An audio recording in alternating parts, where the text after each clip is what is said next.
Hey friends, welcome back to another Field and Garden podcast. It is your friend in flowers, Lisa Mason Ziegler, and I'm super glad to be here with you today. And, I love talking about the business side of flower farming, and I have another little dose of that here for us today. But before we get started, I just want to welcome you. If this is your first time watching me on YouTube or listening to me on your podcast app, I'm just really happy that you're here.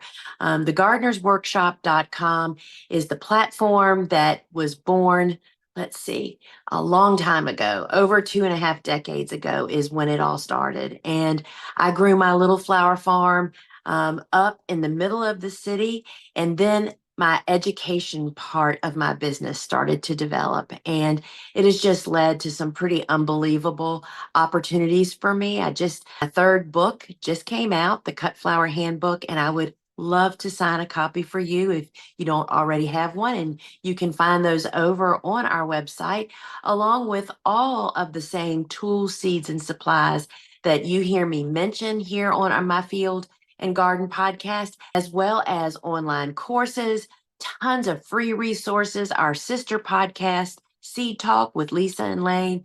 And we just try to do everything we can to help usher people that want to grow flowers, whether for business or for pleasure, on how to do it effectively, efficiently, and successfully. And we just love walking this journey with you. So today I have another great podcast topic in my book anyway. Sales and pricing in your first season of flower farming. And this is really about looking at the understory, the backside of flower sales and pricing, because I want to just say that I personally missed out on some of this for quite a while back when I first started my business. I have to remember, when I started flower farming in 1998, we barely had the internet, y'all, much less these endless opportunities and resources that we have now. So what I'm going to talk about today is some of the untold part, the writing on the wall that everybody else in the industry may seem to know, but you are clueless. That's the way I felt. I can still remember walking around back in that time.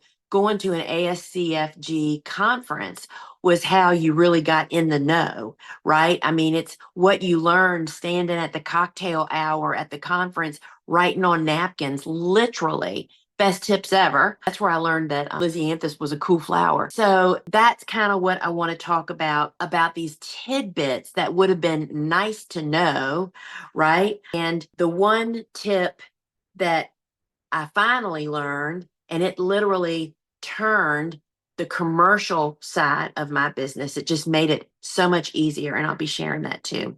I think there's 6 or 7 things here we're going to actually talk about. All right, so the first thing I want to talk about is pricing transparency.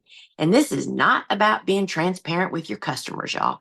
This is about being transparent with the industry. You don't go to your customer to ask them pricing. I just can't even tell you how I almost you can knock me over with a feather when I read on social media at least once a month is some poor unknowing person that has worked their can off growing flowers is talking about how they walked into a commercial flower shop and asked, how much would you give me for this? Oh my gosh, be still my heart. I mean, it's like you have burnt the bridge as a professional for the life, perhaps, with that customer. You never ask your customer how much you should be charging, right? And you also don't base pricing on what you would personally pay for something.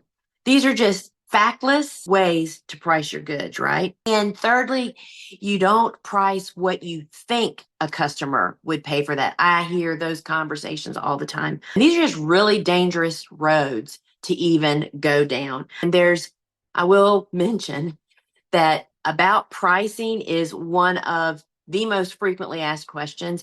And it's because the people asking the questions haven't really got into business yet.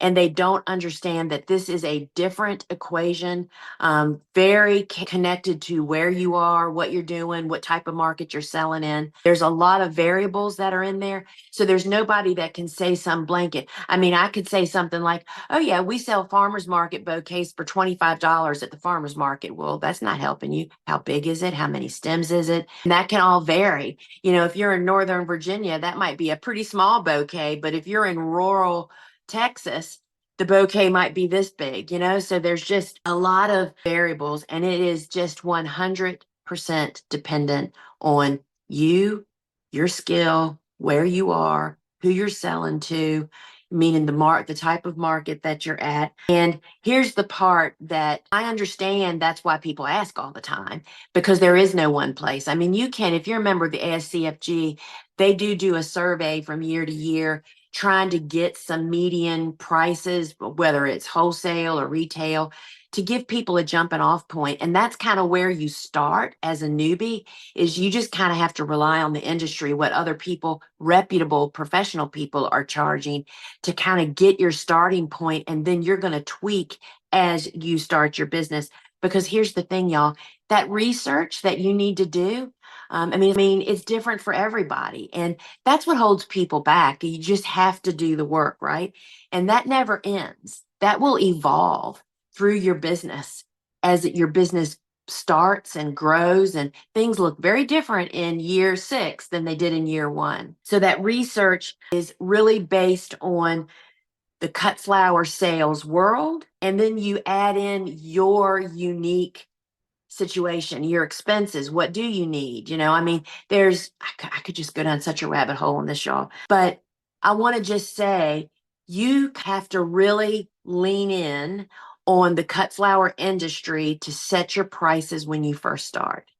You're not going to know all the answers. You have to trust the professionals that have come before you, because as your business gets up and growing, things are really going to change for you.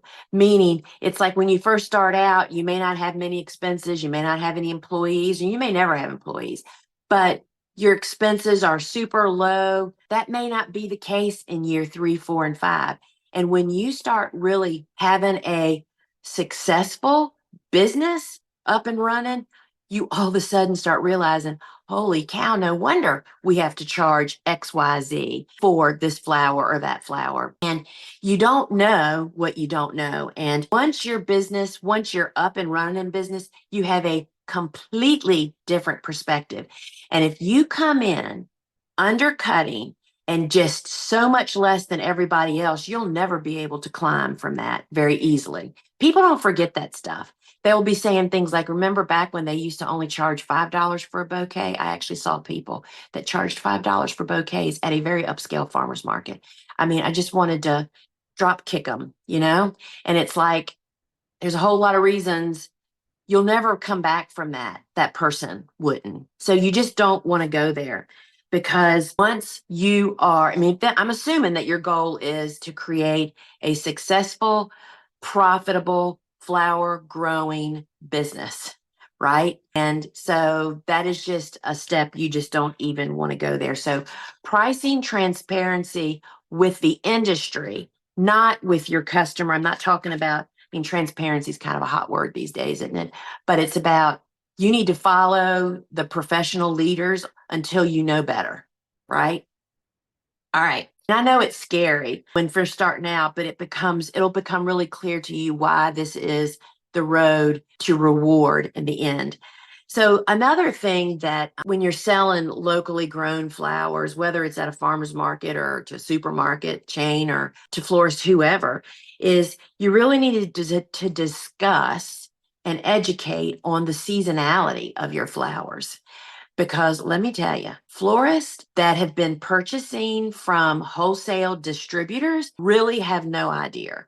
I will never forget my sister and I years ago when, we were on the road doing conferences all over the country and taking pop-up shops to sell our gardening goods and books and all that stuff. We had the amazing opportunity to drop in on somebody that I met at a conference. He is the flower guy on the Food Network show Barefoot Contessa for Anna Garten.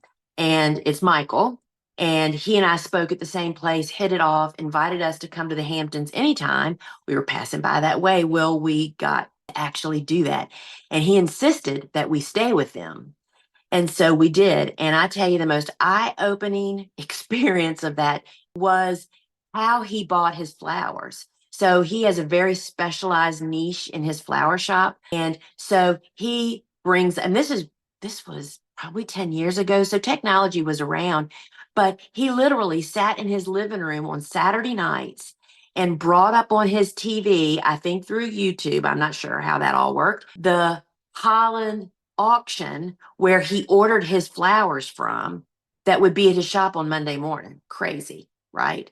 But it was so easy. He sat down and bought all of his flowers in like 20 minutes. And when you realize, and because that those flowers are being grown in a lot of different places, perhaps, and there's just endless. I mean, out of season stuff is available because it's in season somewhere, maybe in the world. That's what we have to remember. Not to mention, even brides. How many brides have asked for Lily of the Valley in September when it's totally out of season, right? You really have to go that extra step to educate what the seasonality of flowers. And I mean, you just have to talk about it, make it part of what you talk to your customers about, because global shipping has changed everything. You know, you can get peonies later in the season. You know, there's niches everywhere, right? And what I kind of did was, you know, I did a lot of training of my customers. That could be perhaps because I was involved in dog training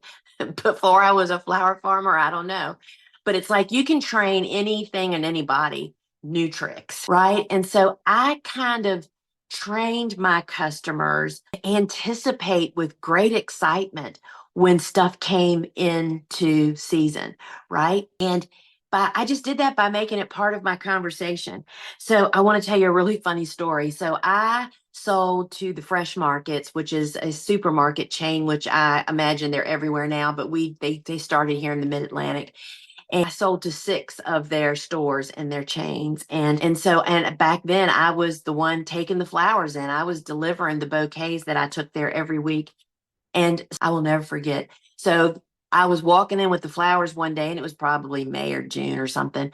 And the manager, who had never given me like the time of day in the past, because he was always consumed, right, came over to me and said, "When are those big green balls going to be coming in?" Well, he was talking about hairy balls, Gumbacarpus physocarpus, right? And he went on to yammering on about how their customers actually adored those things. And it just caused a lot of festering up in his store when they actually came, and then people looking for him again the next week and the next week.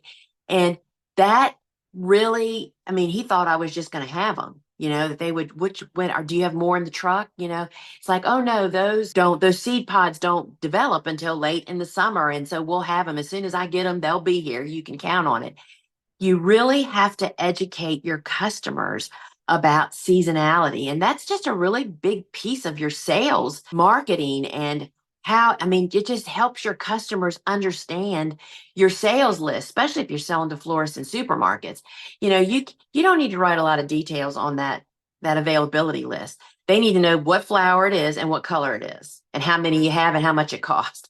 They don't care about variety. They don't understand. And that becomes really clear to how much they don't know. But with this education process of local seasonal flowers, people begin to understand a little bit more the ebb and flow of our farm. And it just makes your job easier, right? And you want people to feel totally connected to you and what you're doing. And so discussing the seasonality of your flowers is another piece of that. I didn't expect that. I wasn't up against that when I first started flower farming. I didn't even ever think to mention, oh, next week I'll have perhaps, the peonies are starting to swell. Be ready for peonies next week, whatever.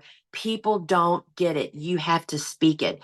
Lack of communication is the root of what I'm coming to believe is all evil in relationships, whether it's a customer or personally, right? So seasonality, they need education. And here is one that I have a real pet peeve with. Number 3 is know bartering, period. Have you ever bargained successfully at Target? Think not, right? When we do this as flower farmers, it makes us look like, and I'm not kicking this industry, but this is the way they do business. It makes you look like a flea market vendor, but that's what they do, right? I mean, they want that little bartering thing to go on.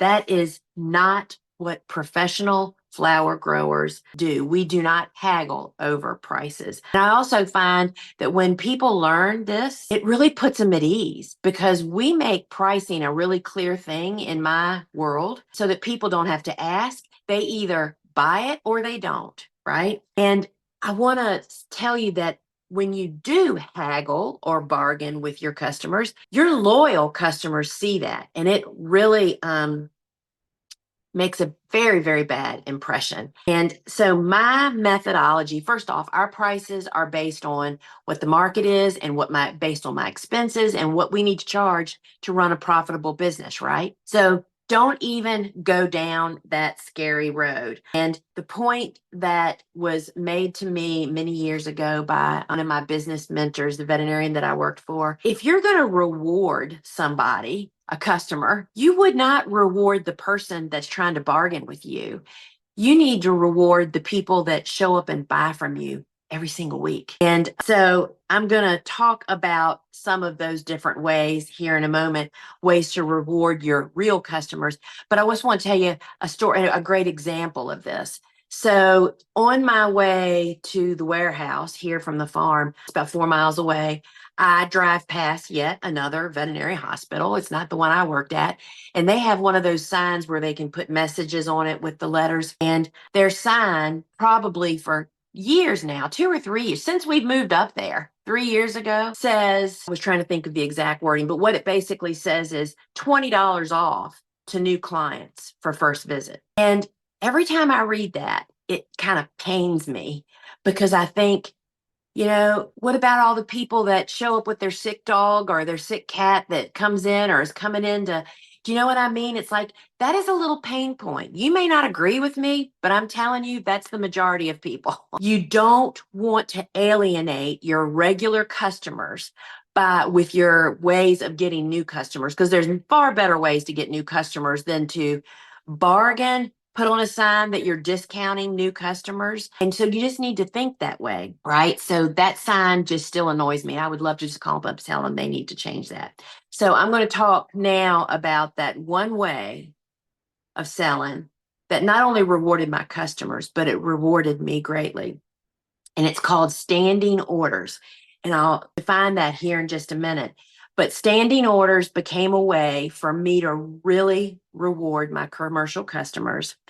Then there are other ways. Subscriptions. When a customer buys a subscription from us, those were always the cream of the crop flowers. Those bouquets were made first. They got the biggest zinnias, the prettiest this, the prettiest that, which the people that didn't get those never even knew that exists. They can't look at them and tell, but we knew that we were given our grade A primo for the retail customers.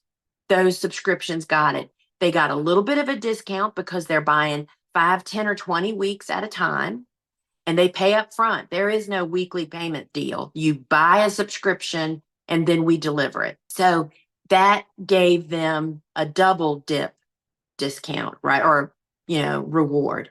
Then we did offer bulk discounts. And let me tell you, friends, 2 bunches is not a bulk. 3 bunches is not bulk, nor is 5 bunches. In my mind, a dozen or more bunches could be considered bulk. And, don't let people kind of push you into that, because true bulk is truly bulk. And so by that subscription that I mentioned, not only is that an incredible convenience, we did bouquet drop-offs. We only did them in very specific zip codes that are right here around me. I mean, it was like a 2-hour trot around. Many of those were in business districts. So the convenience, a little bit better price, and they knew that they were getting whatever new flowers coming in bloom this week. They were the first one to see them, right? Those types of things. So that is rewarding those customers with a regular supply of my flowers at a pinch of a discount. So you can decide whether you want to do bulk and give a discount. Like, for instance, and we're not going to go down this rabbit hole. I read some craziness about DIY buckets. And, I really learned from Jenny Love's course, Farmer Florist course, just about how you really are the driver in your business. There is nobody else, right? You're the one that makes the decisions about how to price those buckets appropriately. And so when I say bulk, like bulk would be 12 bunches of pretty much like 12 bunches of zinnias. And so don't let people have customized service and also want a deep discount. So I'm just putting that out there that all of those things together don't always make a great plan. And that's not what I'm saying is to give people discounts. I'm just saying that is potentially, and for me, a bulk order would be 12 bunches of the same flower. That's what would get perhaps a retail discount, right? And the other way, I'm going to tell you about the standing orders in just a second here. Another way that I rewarded my commercial customers that just bought from me every week but didn't do standing orders necessarily, I would say, okay, anybody with an order of $500 or more pays no delivery fee. Delivery fees are a reality. Everybody charges a delivery fee. Every wholesale distributor, it's either shipping or a delivery fee because a truck brings it to you. So don't underestimate that. And I had somebody that actually every single week he spent like 500 plus whatever the odd number was because he didn't want to pay a delivery fee. And that was good for me. He bought $500 a week, right? So that's a way to reward customers that are ordering from you week after week, but they don't just give you the open door to fill their order, which is what I want to talk about next. Standing orders are something that nobody ever told me about. I didn't know anything about it. Standing order, I just happened to be standing in one of my flower shops waiting. She was on the phone with a wholesale house placing an order. And I was standing there. She probably had 2 or 3 buckets of flowers, waiting for her to write me a check. And when she got off the phone, I said, "Oh, well, what is the standing order?" I heard her say that on the phone. She said, "Oh, I get from them every Monday without me asking. I know I can count on, 4 boxes of flowers showing up from this wholesale distributor. I just can count on them. That's way, over a weekend, like funeral stuff, they can use that for day-to-day stuff." And I said, "How can I get your standing?" Well, I had been selling to her for several years at this point. I said, "How can I get your standing order business?"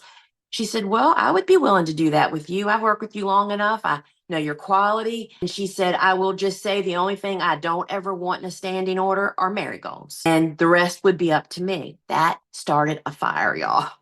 So I then approached other florists that were buying lots of flowers from me each week to say, I looked at what their average sales were with me each week. And I said, what would you think if we did a standing order together and we did it at $750 or $1,000 or $500 or even $200, wherever you are in that window. And what that means to you is that you get the cream of the crop. Those come off the top. Those are filled before we create an availability list like what you're working from now. And friends, it changed everything because not only did that mean that the work could be done quicker and earlier and more efficiently, there were crops that our other florists that didn't do standing orders never even knew we had them. So those florists who were there every week that gave me the go ahead to just do their order, not only do they get free delivery because of that, all the ones over $500,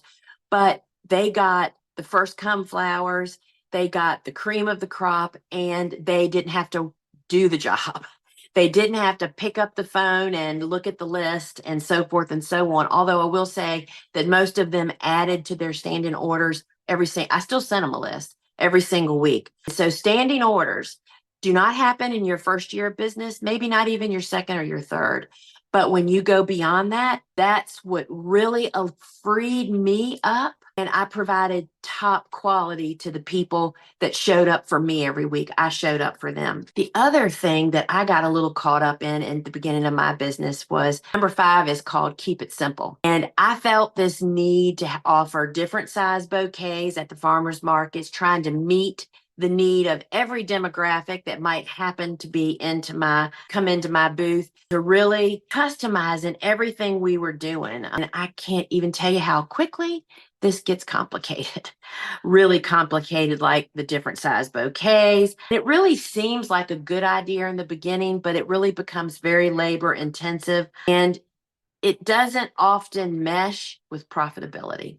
I mean, how many little bouquets do you make? I mean, I see people having these conversations on social media. And I'll tell you the way that we handled this whole situation was we had one standard size bouquet that we made, and we made it to kind of compete with the supermarkets. What we would do is it's like, all right, when you look at the supermarket bouquets, do this the next time you're at the supermarket. Go in and just look at the bouquets. It's like, what size are they? When you look down at them, are they the size of a soccer ball or a basketball?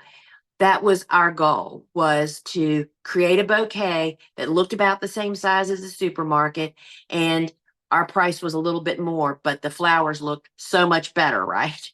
So we made one size bouquet, and that's when the make your own stem by stem deal came. Not only did people absolutely love doing that, but it helped us a lot too. You can fit, especially, in your transport vehicle to get to farmers market, you have to take so much mess to farmers market, y'all. Tents, tables, all kinds of stuff. You can pack more flowers in a bucket, all one flower, than you can after you've made bouquets. So our rule of thumb was always to make about 20 ready-made bouquets to show up at the market or here at the members only market, have those ready to roll when people walked in, to have something for them. Because there are the people that show up and want to grab a bouquet and go. They're not all about, looking and talking and chatting. And then we could make more bouquets once we were there. But the number of people that would make their own bouquets, that was people, whether they came and bought 50 stems or 3 stems. I actually had a lady that showed up every week and bought 3 stems of flowers. And then finally she told me one week, she said, "Do you want to know why I only buy 3 stems of flowers?" And I said, "Sure, yeah, I would love to know." She said, "Because I put them on my desk at work, and I just have this little bud vase, and I just need 3 stems to sit there all week in my bud vase." And it's like, wow, the make your own stems deal really made it so somebody could walk up and buy 3 or whatever fits their deal. And talking about keeping it simple. And so, you always want to provide excellent customer service, but that doesn't mean you do crazy things. And let me tell you a crazy thing I did once. And fortunately, I was rewarded for it. But I also want to mention, before we get away from that farmers market or members only market, those people that are hemming and hawing are not your customer. And we're going to talk about that next. But those hemming and hawing, just put earplugs in. Just take it with a grain of salt, right? So commercial customers will push you to your limits too. So I had a customer, and they didn't see, first off, you're in charge. Once again, you have to really realize you're the only one that can say yes or no, and you allow everything that goes wrong and goes right is your fault. You're sitting at the top, so it doesn't matter. It was your fault, or for success or for failure. I had a customer that called me, and they were a good customer. They wanted me to go out and forge a ton of stuff for actually a garden and gun event that they were doing the flowers for, but there were to be no flowers, you know? So they wanted me to go out and forge, and they had a place for me to go. And I ignorantly said, "Oh, sure, we'll do that." And I had an opened in budget, thank heavens, because Suzanne can tell hair raising stories about us doing this. She didn't even go into the field. I did. It was just such a craziness. And the bugs and the snakes and the incredible labor intensiveness of doing this thing that I had never done. It was crazy. And then they all had to be stripped and hydrated, and who knows what hydrates and what I mean, when you step out of what your services are, you just don't know what you're getting into. And there was just no better example than this. Fortunately, I was able to bill them for every minute of our time. And it was a very successful ticket or invoice, but I would never do that again. And it was just a great learning experience of why you shouldn't accept. It's like the person that says, oh, yeah, I could do a little wedding, couldn't I? Yeah, sure, I'll do it. You just have no idea. You don't know what you don't know, friends. Those are words that I live by. So, on the other side of that, the customer that's asking you also doesn't know. They have no clue what you have to do. I remember it's making me itch, y'all. If you're watching me on YouTube, you can see I'm itching my neck. When we brought all of that mess into this building, there were bugs everywhere. The customer doesn't know any more than you. So just because they ask doesn't mean you have to say yes. Keep it simple. And those are just words that I have learned to live by. And here's another one nobody ever told me. Not everyone is your customer. I wish somebody had told me this 10 years earlier, because I had what I used to call a stomachache customer. It was a commercial customer. And they were basically, looking back, they were a small fish. They didn't order tons. They didn't have standing orders. They did order from me pretty much every week, but they were just insignificant orders. And they're just the customer that you could never please. It just did not matter. If I walked in there with, 2 or 3 buckets at the most for them, gorgeous. And because this drove me to always feel the need to make sure his were perfect, right? You'd walk in with what you thought were the most perfect of all of your perfect flowers and would walk up and say, oh, is that a spot over there? Literally, y'all. Not every customer is for you. And today I would never do that. I would just not give them availability, or I would terminate. You don't have to have it out with them. You don't have to say anything. You just, all of a sudden, they don't get, there's only 1 or 2 things that they would never buy. There are lots of ways to fire a customer. And, I know we always assume that it's our fault when a customer has an issue, and because we always take full responsibility and we fix it. But when it becomes a chronic issue, that is not what you're supposed to take. You just need to help guide them to go somewhere else. And what you'll usually learn about people like that is that they're your biggest fan. And if you can't flush that out in them, then let them go. It's just like people on social media and the internet that say unkind things. You want to know what I think about that? I think you're helping my algorithm. I don't care. I used to care very, very much, but not anymore. So it's all about your perspective. And it's that way with customers. And when you're first starting out, you're pretty desperate. That's what got me there, right? But you can just back away. That is actually your choice. And I tell you that there's another just really great loyalty program, that Dave, a referral or a loyalty program, you can say.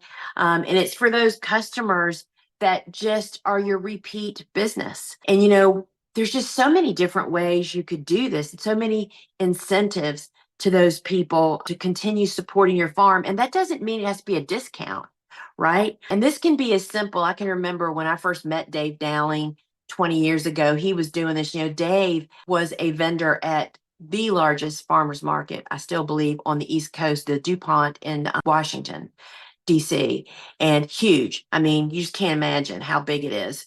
And so because there was like 5 other flower farmers in that market, right?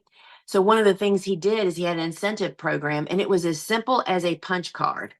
And every time they buy a bouquet, they'd punch. And when they got 20 bouquets or 10 bouquets or whatever it was, they get a free bouquet. But it was 100% up to the customer to keep track of all that mess. They had to have their card.